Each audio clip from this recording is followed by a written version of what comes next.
As Mark mentioned, Dee Kelly did die this past October, and I had the privilege of working with Dee for over 25 years at American Airlines. And he was, and as most of you know Dee or knew of Dee, he was quite a force to be reckoned with in all respects. He had that rare ability to combine both law and politics. And we just had a very special relationship that we built over the years of my time at American. He represented us for so many years.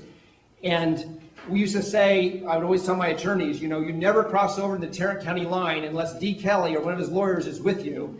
And and I can say this now, we had the privilege of Dee and his lawyers hometowning. Many of the people would come in from out of state thinking they were going to have an easy ride of it in Fort Worth. And they found otherwise when it was Dee and the attorneys that worked with him. Dee would, just one quick story, Dee would call me once every few months.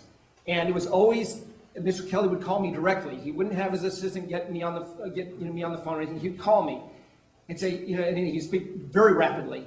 And I'd have to listen very carefully. And he'd say, it's time for us to have lunch. And all he had to do was say we had to have lunch, and I knew where and when, because it was always exactly the same. He had the lunch place at his office that we would eat.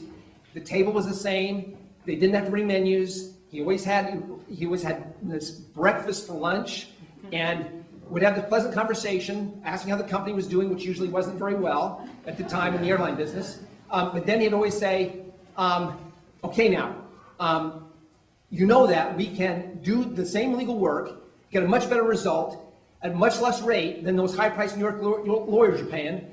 And I'd say, yes, Mr. Kelly, I know that, and he'd school me and lecture me about that. And then 3 months later, same phone call, same lunch, same speech from him, and got it time and time again. And we just had this great relationship. So it's very, he's such a marvelous man, and it's very sorry that he's not here with us.